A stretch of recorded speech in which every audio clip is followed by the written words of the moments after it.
ಜಪಸ್ವಾಧ್ಯಾಯ ಶುಶ್ರೂಷಾ ಕೃಷ್ಣಪೂಜಾರತಂ ಮುನಿಂ ವಿಶ್ವೇಶಮಿಷ್ಟದಂ ವಂದೇ ಪರಿವ್ರಾಟ್ಚಕ್ರವರ್ತಿನಂ. ಶ್ರೀಗುರುಭ್ಯೋ ನಮಃ. ಕಾಂತಾಯ ಕಲ್ಯಾಣಗುಣೈಕಧಾಮ್ನೇ ನವದ್ಯುನಾಥಪ್ರತಿಮಪ್ರಭಾಯ ನಾರಾಯಣಾಯ ಅಖಿಲಕಾರಣಾಯ ಶ್ರೀಪ್ರಾಣನಾಥಾಯ ನಮಸ್ಕರೋಮಿ. ಅನಾಕುಲಂ ಗೋಕುಲಮುಲ್ಲಲಾಸ ಯತ್ಪಾಲಿತಂ ನಿತ್ಯಮನಾವಿಲಾತ್ಮ ತಸ್ಮೈ ನಮೋ ನೀರದನೀಲಭಾಸೆ ಕೃಷ್ಣಾಯ ಕೃಷ್ಣಾರಮಣಪ್ರಿಯಾಯ. ಅಪಿತ್ರಿಲೋಕ್ಯ ಬಹಿರುಲ್ಲಸಂತಿ ತಮೋಹರಂತಿ ಮುಹುರಾಂತರಂಚ ದಿಶ್ಯಾದೃಶಂ ನೋ ವಿಶದಾಂ ಜಯಂತಿ ಮಧ್ವಸ್ಯ ಕೀರ್ತಿರ್ದಿನನಾಥ ದೀಪ್ತಿಂ.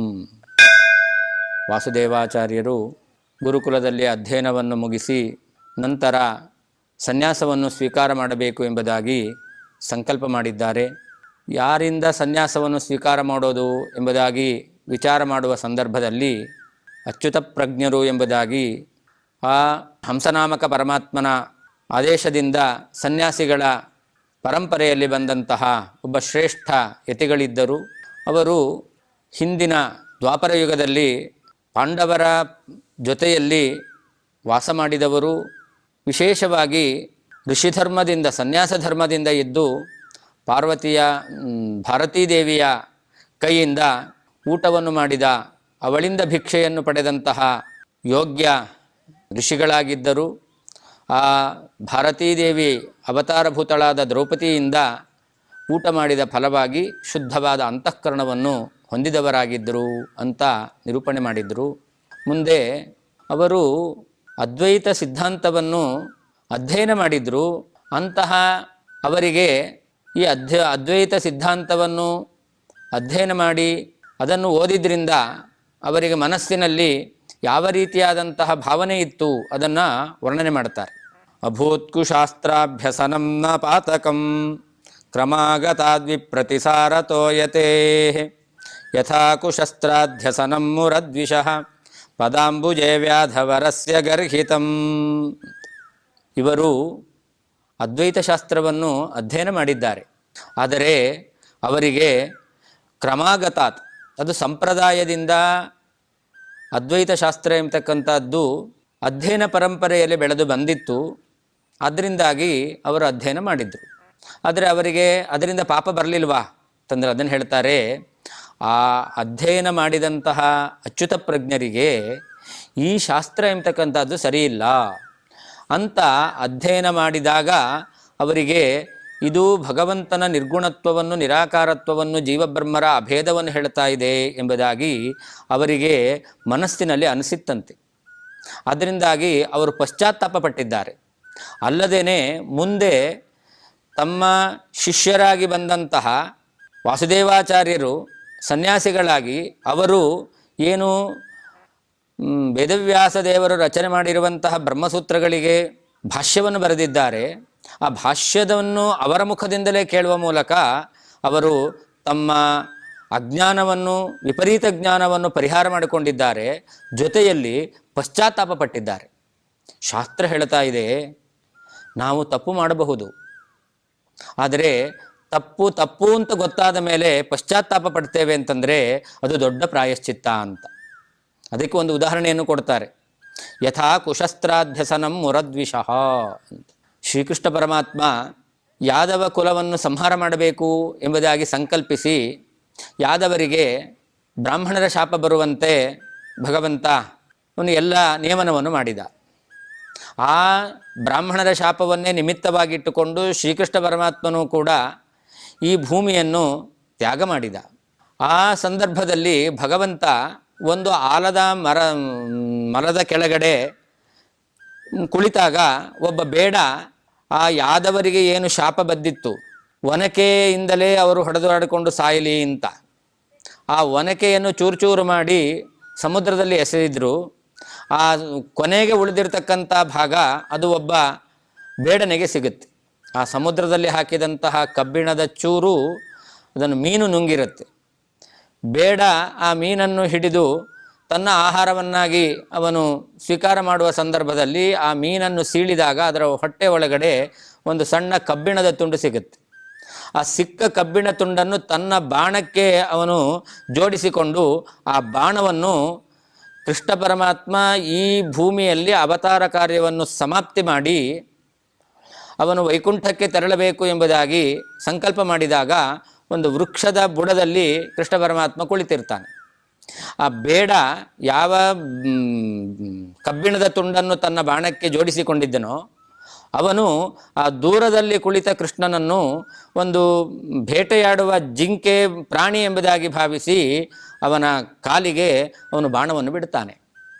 ಹೀಗೆ ಬಾಣವನ್ನು ಬಿಟ್ಟ ಹತ್ತಿರದಲ್ಲಿ ಬಂದು ನೋಡ್ತಾನೆ, ಅದು ಕೃಷ್ಣ ಪರಮಾತ್ಮ. ಅವನು ಎಂತಹ ಅಪಚಾರವನ್ನು ಮಾಡಿದೆ ಎಂಬುದಾಗಿ ಅವನು ತುಂಬ ದುಃಖ ಪಡ್ತಾನೆ. ಆದರೆ ಆ ಕೃಷ್ಣ ಪರಮಾತ್ಮ ಕೃಷ್ಣ ಎಂಬುದಾಗಿ ಗೊತ್ತಾದಾಗ, ಅದು ಜಿಂಕೆಯಲ್ಲ, ಅದು ತಾನು ಬೇಟೆಯಾಡುವ ಪ್ರಾಣಿಯಲ್ಲ, ಅದು ಪರಮಾತ್ಮ ಎಂಬುದಾಗಿ ಗೊತ್ತಾದಾಗ ಅವನು ಬಾಣವನ್ನು ಬಿಟ್ಟಿದ್ದ. ಆದರೆ ಆ ಬಾಣವನ್ನು ಬಿಟ್ಟ ಮೇಲೆ ಕೃಷ್ಣ ಅಂತ ಗೊತ್ತಾದಾಗ ಕೃಷ್ಣನ ಹತ್ರ ಹೋಗಿ ಅವನು ಕ್ಷಮೆ ಕೇಳಿ ಪಶ್ಚಾತ್ತಾಪ ಪಟ್ಟ. ಆ ಪಶ್ಚಾತ್ತಾಪ ಪಟ್ಟಿದ್ದರಿಂದಾಗಿ ಯಾವ ರೀತಿಯಲ್ಲಿ ಕೃಷ್ಣ ಪರಮಾತ್ಮನಿಗೆ ಹೊಡೆದಂತಹ ಪಾಪ ಎಂಬತಕ್ಕಂಥದ್ದು ಅವನಿಗೆ ತಟ್ಟಲಿಲ್ವೋ, ಆ ಕೃಷ್ಣ ಪರಮಾತ್ಮನ ಅನುಗ್ರಹವೇ ಅವನಿಗಾಯಿತೋ, ಅವನೇ ಮುಂದೆ ಭೃಗು ಋಷಿಗಳಾಗಿ ಅವತಾರವನ್ನು ಮಾಡಿದ್ದಾನೆ. ಹಾಗಾದರೆ ಪಶ್ಚಾತ್ತಾಪ ಎಂಬತಕ್ಕಂಥದ್ದು ದೊಡ್ಡ ಪ್ರಾಯಶ್ಚಿತ್ತ ಎಂಬತಕ್ಕಂಥದ್ದು. ಯಥಾ ಕುಶಸ್ತ್ರಾಧ್ಯಸನಂ ಮುರದ್ವಿಷಃ ಅಂತ, ಮುರನಾಮಕ ದೈತ್ಯನನ್ನು ಸಂಹಾರ ಮಾಡಿರುವಂತಹ ಕೃಷ್ಣ ಪರಮಾತ್ಮನಲ್ಲಿ ಆ ಬಾಣವನ್ನು ಪ್ರಯೋಗ ಮಾಡಿದ. ಆದರೆ ಅವನಿಗೆ ವ್ಯಾಧವರಸ್ಯ ಗರ್ಹಿತಂ ಪದಾಂಬುಜೆ, ಅಂತಹ ನಿಂದ್ಯವಾಗಿರ್ತಕ್ಕಂಥ ಕೆಲಸವು ಅವನು ಪಶ್ಚಾತ್ತಾಪ ಪಟ್ಟಿದ ಮೂಲಕ ಅವನಿಗೆ ಯಾವ ರೀತಿಯಲ್ಲಿ ಪಾಪದ ಲೇಪ ಆಗಲಿಲ್ಲವೋ ಹಾಗೆ ಇವರು ಕೂಡ ಆ ಅನಾದಿ ಪರಂಪರೆಯಿಂದ ಬೆಳೆದು ಬಂದಂತಹ ಈ ಜೀವಬ್ರಹ್ಮರ ಅಭೇದ ಎಂಬತಕ್ಕಂತಹ ಈ ಶಾಸ್ತ್ರವನ್ನು ಅಧ್ಯಯನ ಮಾಡಿದರೂ ಕೂಡ ಅವರಿಗೆ ಪಾಪದ ಲೇಪ ಆಗಲಿಲ್ಲ. ಆಚಾರ್ಯರಿಂದ ಸುಶಾಸ್ತ್ರವನ್ನು ತತ್ವವಾದವನ್ನು ಶ್ರವಣ ಮಾಡಿದ ಮೇಲೆ ಅವರಿಗೆ ಅದು ಅಧ್ಯಯನ ಮಾಡಿದ್ದು ತಪ್ಪು ಎಂಬತಕ್ಕಂತಹ ಭಾವನೆ ಬಂದಿದೆ, ಪಶ್ಚಾತ್ತಾಪ ಪಟ್ಟಿದ್ದಾರೆ. ಅಷ್ಟೇ ಅಲ್ಲದೇನೆ ಅಧ್ಯಯನ ಕಾಲದಲ್ಲಿಯೂ ಕೂಡ ಅವರ ಮನಸ್ಸಿನಲ್ಲಿ ಈ ಜೀವಬ್ರಹ್ಮರ ಅಭೇದವನ್ನು ಹೇಳ್ತಕ್ಕಂತಹ ಶಾಸ್ತ್ರ ಅದು ಸರಿಯಿಲ್ಲ ಎಂಬುದಾಗಿ ಅವರ ಮನಸ್ಸಿನಲ್ಲಿ ಯಾವತ್ತೂ ಭಾವನೆ ಇತ್ತು. ಆಮೇಲೆ ಪಶ್ಚಾತ್ತಾಪ ಪಟ್ಟಿದ್ದಾರೆ. ಹೀಗೆ ಆ ಪಶ್ಚಾತ್ತಾಪ ಎಂಬತಕ್ಕಂಥದ್ದು ದೊಡ್ಡ ಪ್ರಾಯಶ್ಚಿತ್ತ. ಆದ್ದರಿಂದಾಗಿ ಅವರಲ್ಲಿ ಎಲ್ಲ ವಿಧವಾದಂತಹ ಆ ಅಧ್ಯಯನದಿಂದ ಬಂದ ಪಾಪ ಪರಿಹಾರವಾಗಿದೆ ಎಂಬುದಾಗಿ ವರ್ಣನೆ ಮಾಡಿದ್ದಾರೆ. ವಿನೀತ ಮಾಮ್ನಾಯ ಶಿರೋ ವಿಶಾರದಂ ಸದೈವ ತತ್ವಂ ಪ್ರತಿಬುತ್ಸು ಮಾದರಾತ್ ಗುರೋರ್ವಿದಿತ್ವೋಪಗತಾಂ ನಿಜಾಮೃತಿಂ ಕದಾತಿ ಜೂತೆ ತಮುಪಹ್ವರೇ ಗಿರಂ. ಅವರಿಗೆ ತಾನು ಅಧ್ಯಯನ ಮಾಡಿದ್ದು ತಪ್ಪು ಅಂತ ಹೇಗೆ ತಿಳಿತು ಅನ್ನೋದನ್ನು ವರ್ಣನೆ ಮಾಡ್ತಾರೆ. ಒಂದು ಬಾರಿ ಅಚ್ಯುತ ಪ್ರಜ್ಞರ ಗುರುಗಳು ಅವರಲ್ಲಿಯೇ ಇವರ ಅಧ್ಯಯನವನ್ನು ಮಾಡಿದ್ದಾರೆ. ಇವರ ವ್ಯಕ್ತಿತ್ವ ಎಂಥದ್ದು, ಅಚ್ಯುತ ಪ್ರಜ್ಞರು ಎಷ್ಟು ಬುದ್ಧಿವಂತರಾಗಿದ್ದರು, ವಿಷಯವನ್ನು ಶೀಘ್ರವಾಗಿ ಗ್ರಹಣ ಮಾಡತಕ್ಕಂಥ ಪ್ರತಿಭೆ ಅವರಲ್ಲಿತ್ತು, ಅದನ್ನು ವರ್ಣನೆ ಮಾಡ್ತಾರೆ. ವಿನೀತ ಮಾಮ್ನಾಯ ಶಿರೋ ವಿಶಾರದಂ ಅಂತ. ಇವರು ಆಮ್ನಾಯ ಶಿರೋ ವಿಶಾರದಂ, ಎಲ್ಲ ವೇದ ಶಾಸ್ತ್ರಗಳನ್ನು ವೇದಾಂತವನ್ನು ಚೆನ್ನಾಗಿ ಅಧ್ಯಯನ ಮಾಡಿದ್ದಾರೆ. ಯಾವಾಗಲೂ ಜ್ಞಾನ ಬಂತು ಅಂತಂದರೆ ಜ್ಞಾನದ ಜೊತೆಯಲ್ಲಿ ಅಹಂಕಾರವೂ ಬರುತ್ತೆ. ಇವರು ಅಧ್ಯಯನ ಮಾಡಿದ್ರು, ಅದರ ಜೊತೆಯಲ್ಲಿ ವಿನೀತಂ ಅಂತ ಒಳ್ಳೆ ವಿನಯ ಸಂಪನ್ನರಾಗಿದ್ದಾರಂತೆ. ಆದರೆ ಅವರಲ್ಲಿ ಅಷ್ಟು ಅಧ್ಯಯನ ಮಾಡಿದರೂ ಕೂಡ ತತ್ವಂ ಬುಭುತ್ಸುಹು ಅಂತ, ಅವರು ಯಾವಾಗಲೂ ಇನ್ನೂ ವಿಶೇಷವಾದಂತಹ ತತ್ವವನ್ನು ತಿಳ್ಕೊಳ್ಬೇಕು, ಪ್ರಮೇಯವನ್ನು ತಿಳ್ಕೊಳ್ಬೇಕು, ಭಗವಂತನ ಮಹಿಮೆಯನ್ನು ತಿಳ್ಕೊಳ್ಬೇಕು ಎಂಬುದಾಗಿ ಯಾವಾಗಲೂ ಅವರು ಉತ್ಸುಕರಾಗಿದ್ದರಂತೆ. ಇಂತಹ ತಮ್ಮ ಶಿಷ್ಯರನ್ನು ಅವರ ಅಚ್ಯುತ ಪ್ರಜ್ಞರ ಗುರುಗಳು ಅವರ ಈ ದೇಹ ಅದು ವಾರ್ಧಕ್ಯಾವಸ್ಥೆಯಲ್ಲಿ ಇದ್ದಾಗ, ಅವರು ದೇಹವನ್ನು ತ್ಯಾಗ ಮಾಡುವಂತಹ ಕಾಲ ಸಮೀಪಿಸಿದಾಗ ಶಿಷ್ಯನನ್ನು ಕರೆದು ಅವರು ಹೇಳ್ತಾರಂತೆ, ಕದಾಚಿದೂಚೆ ತಮುಪಹ್ವರೇ ಗಿರಂ ಅಂತ. ಒಳ್ಳೆಯ ವಿನೀತನಾದ ಗುಣಸಂಪನ್ನನಾದ ವಿದ್ಯೆಯನ್ನು ಅಧ್ಯಯನ ಮಾಡಿರತಕ್ಕಂತಹ ಆ ಅಚ್ಯುತ ಪ್ರಜ್ಞರನ್ನು ಏಕಾಂತದಲ್ಲಿ ಕರೆದು ಅವರ ಗುರುಗಳು ಹೇಳ್ತಾರಂತೆ. ಏನು ಹೇಳಿದ್ರು ಅನ್ನೋದನ್ನು ನಾರಾಯಣ ಪಂಡಿತಾಚಾರ್ಯ ಹೇಳ್ತಾರೆ. ಅಹಂ ಸ್ವಯಂ ಬ್ರಹ್ಮ ನ ಕಿಂಚಿದಸ್ತಿ ಮತ್ಪರಂ ವಿಜೃಂಭೇತ ಯದಾ ಸ್ಫುಟಂಚಿತಿ ಇತೀಹ ಮಾಯಾ ಸಮಯೋಪಪಾದಿತಂ ನಿರನ್ವಯಂ ಸುವ್ರತಮಾಸ್ಮ ವಿಶ್ವಸೀಹಿ.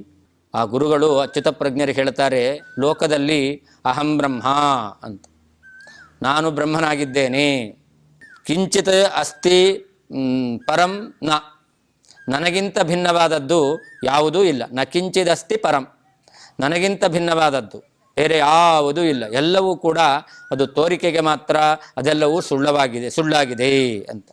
ಈ ರೀತಿಯಲ್ಲಿ ಈ ತತ್ವವನ್ನು ಪರಂಪರೆಯಿಂದ ಹೇಳಿಕೊಂಡು ಬಂದಿದ್ದಾರೆ, ಅಧ್ಯಯನ ಮಾಡಿದ್ದಾರೆ, ಮಾಡ್ತಾ ಇದ್ದಾರೆ. ಆದರೆ ಅವ್ರು ಹೇಳ್ತಾರೆ, ಇತೀಹ ಮಾಯಾ ಸಮಯೋಪಪಾದಿತಂ. ಈ ರೀತಿಯಲ್ಲೇ ಅದ್ವೈತ ಸಿದ್ಧಾಂತ ಮಾಯಾವಾದ ಏನು ಪ್ರತಿಪಾದನೆ ಮಾಡ್ತಾ ಇದೆಯಲ್ಲ, ಇದು ನಿರನ್ವಯಂ ಸುವ್ರತ ಮಾಸ್ಮ ವಿಶ್ವಸೀಹಿ ಎಂಬುದಾಗಿ ಗುರುಗಳು ಆ ಅಚ್ಯುತ ಪ್ರಜ್ಞರಿಗೆ ಹೇಳ್ತಾ ಇದ್ದಾರಂತೆ. ಇದು ಯುಕ್ತಿರಹಿತವಾದದ್ದು. ಇದನ್ನು ನಾವು ಸರಿಯಾಗಿ ವಿಚಾರ ಮಾಡಿದಾಗ ವಿರೋಧ ಎಂಬತಕ್ಕಂಥದ್ದು ಕಂಡು ಬರ್ತಾ ಇದೆ. ಇಂತಹ ವಿರುದ್ಧವಾಗಿರ್ತಕ್ಕಂತಹ ಪ್ರಮಾಣ ಇಲ್ಲದೆ ಇರತಕ್ಕಂತಹ, ಅಷ್ಟೇ ಅಲ್ಲ, ಯಾವ ಶಾಸ್ತ್ರದ ಅರ್ಥವನ್ನು ನಿರ್ಣಯ ಮಾಡಲಿಕ್ಕೆ ಏನು ಉಪಕ್ರಮ, ಉಪಸಂಹಾರ, ಅಭ್ಯಾಸ, ಅಪೂರ್ವತ, ಫಲ, ಅರ್ಥವಾದ, ಉಪಪತ್ತಿ ಎಂಬುದಾಗಿ ಈ 6 ವಿಧವಾಗಿರ್ತಕ್ಕಂತಹ ತಾತ್ಪರ್ಯ ಲಿಂಗಗಳು ಅಂತ ಹೇಳ್ತಾ ಇದ್ದಾರೆ. ಇವುಗಳ ಮೂಲಕ ವೇದದ ಅರ್ಥವನ್ನು ನಾವು ನಿರ್ಣಯ ಮಾಡಲಿಕ್ಕೆ ಹೊರಟಾಗ ಅದು ಸ್ಪಷ್ಟವಾಗಿ ಅದು ಅರ್ಥ ವೇದಗಳಿಗೆ ಇದೇ ಅರ್ಥ ಎಂಬುದಾಗಿ ನಿರ್ಣಯ ಮಾಡಲಿಕ್ಕೆ ಆಗ್ತಾ ಇಲ್ಲ. ಅದರಿಂದಾಗಿ ಮಾಸ್ಮ ವಿಶ್ವಸೀಹಿ, ಶಿಷ್ಯನಿಗೆ ಹೇಳ್ತಾರಂತೆ, ಈ ಜೀವಬ್ರಹ್ಮ ಒಂದೇ ಎಂಬತಕ್ಕಂತಹ ಜೀವನನ್ನು ಬಿಟ್ಟು ಅಥವಾ ಪರಮಾತ್ಮನನ್ನು ಬಿಟ್ಟು ಈ ಪ್ರಪಂಚ ಎಲ್ಲವೂ ಸುಳ್ಳು ಎಂಬತಕ್ಕಂಥದ್ರ ಬಗ್ಗೆ ನೀನು ನಂಬಿಕೆ ತಂದುಕೊಳ್ಬೇಡ ಎಂಬುದಾಗಿ ಅವರು ಉಪದೇಶವನ್ನು ಮಾಡಿದ್ದಾರಂತೆ. ಹೀಗೆ ಗುರುಗಳು ತಮ್ಮ ನಿರ್ಯಾಣದ ಕಾಲದಲ್ಲಿ ತಮ್ಮ ಶಿಷ್ಯನಿಗೆ ಅವರು ಹೇಳಿರ್ತಕ್ಕಂಥದ್ದು, ಇದನ್ನು ಆ ಅಚ್ಯುತ ಪ್ರಜ್ಞರು ತಲೆಯಲ್ಲಿ ಇಟ್ಕೊಂಡಿದ್ರು. ಹಾಗಾದರೆ ನಾನು ಅಧ್ಯಯನ ಮಾಡ್ತಕ್ಕಂಥದ್ದು ನಮ್ಮ ಗುರುಗಳಿಂದ ಯಾರಿಂದ ಉಪದೇಶ ಪಡೆದಿದ್ದೇನೋ ಅವರೇನೆ ಈ ತತ್ವವನ್ನು ಅಧ್ಯಯನ ಮಾಡಿಕೊಂಡು ಬಂದಿದ್ದೇವೆ, ಆದರೆ ಇದು ನಮ್ಮ ಮನಸ್ಸಿಗೆ ಹಿಡಿಸಿಲ್ಲ ಎಂಬುದಾಗಿ ಅವ್ರು ಹೇಳಿದರು. ಅದರಿಂದಲೇ ಅಧ್ಯಯನ ಕಾಲದಲ್ಲೇನೆ ಆ ಅಚ್ಯುತ ಪ್ರಜ್ಞರಿಗೆ ಹಿಂದೆ ತಾವು ಅಧ್ಯಯನ ಮಾಡಿರ್ತಕ್ಕಂಥ ವಿಷಯದಲ್ಲಿ ಪೂರ್ಣ ನಂಬಿಕೆ ಎಂಬತಕ್ಕಂಥದ್ದು ಇರಲಿಲ್ಲ. ಅನಂತರದಲ್ಲಿ ಪಶ್ಚಾತ್ತಾಪವನ್ನು ಪಟ್ಟಿದ್ದಾರೆ. ಅದರಿಂದಾಗಿ ಅವರಿಗೆ ಈ ಜೀವಬ್ರಹ್ಮ ಒಂದೇ ಎಂಬತಕ್ಕಂಥ ಶಾಸ್ತ್ರವನ್ನು ಅಧ್ಯಯನ ಮಾಡಿದ್ದರಿಂದ ಬಂದ ಪಾಪ ಅದು ಪರಿಹಾರ ಆಗಿತ್ತು. ಅಂತಹ ಆ ಅಚ್ಯುತ ಪ್ರಜ್ಞರು ಆಚಾರ್ಯರಿಗೆ ಮುಂದೆ ಗುರುಗಳಾಗ್ತಾ ಇದ್ದಾರೆ, ಸನ್ಯಾಸವನ್ನು ಕೊಡ್ತಾರೆ ಅಂತ ನಿರೂಪಣೆ ಮಾಡ್ತಾ ಇದ್ದಾರೆ.